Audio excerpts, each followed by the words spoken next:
we're going to take a couple minutes and actually give a hands-on case study where we, show how Haystack AI went from idea to MVP and launch just over the course of a couple months through our partnership with Seekr and how we trained and fine-tuned our own proprietary AI model. I'm going to welcome Phil Marshall, Principal Product Manager at Seekr, as well as welcome back Andrew Wyndham, the product lead for Haystack AI, to give some more information here. Phil, Andrew, take the floor is yours. Alec, thanks so much for the warm welcome. Andrew, it's awesome to be here with you.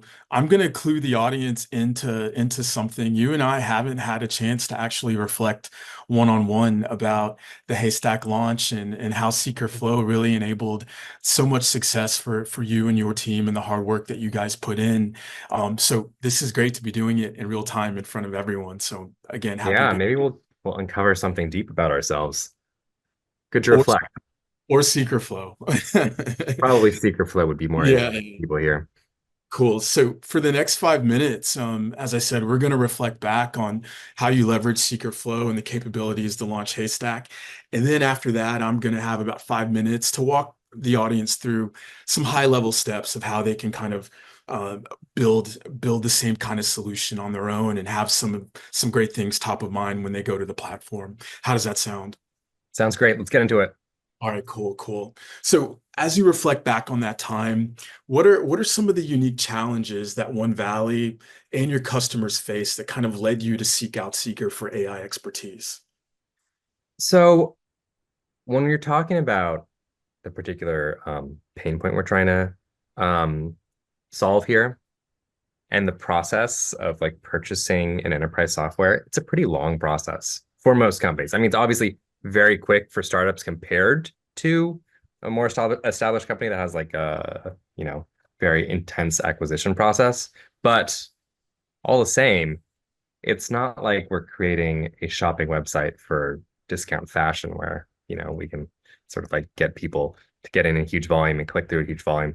You have to support a decision-making process that's pretty sophisticated, and it usually takes place over a long time. So we looked around and we saw the companies that were, providing help with this process, and we just thought it was insufficient. Like, G2 has great product reviews, but it doesn't get you all the way to feeling comfortable that like I'm ready to purchase here.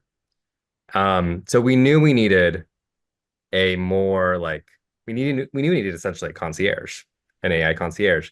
And as most folks know here, it's pretty easy to find like a really general AI. It's really difficult to find one that is not going to take you off. You have to value singularity of focus and reliability a lot more than like creativity and ingenuity. I don't care whether or not you can write me a sonnet, but I really need you to like give me accurate and up-to-date information on pricing, telling me something true about the thing I asked, not go off topic. So getting to a place where we had an AI model that was sufficiently narrow, trained, and deep, that was something we couldn't have done by ourselves. That was something we really needed the partnership with Seekr Flow to do.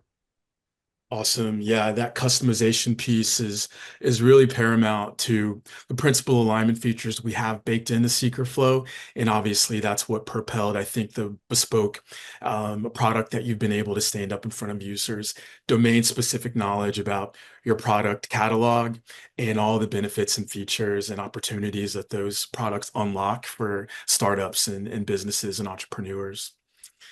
Cool. I think another thing that I'd love to dive into while we have a couple more minutes here is just thinking about those users and the pain points. If you can kind of think more about what's the feedback that the integration with Seekr Flow and the user experience, how has the user experience of Haystack maybe been enhanced by some of the bespoke customization and fine-tune model that we've been able to build?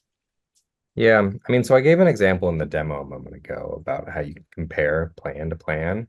Um, and we found that like the folks who really engage with the product, who spend a good amount of time and who, statistically are much more likely to go through and purchase a product at the end of it, really appreciate it when they get that deeper level that they can compare small piece over here to small piece over here. So it just saves so much time. It's really difficult to service that information and then to make like a comparison lists and like do that manual thing on your own. But with what we've built, it's really simple. It saves a lot of time.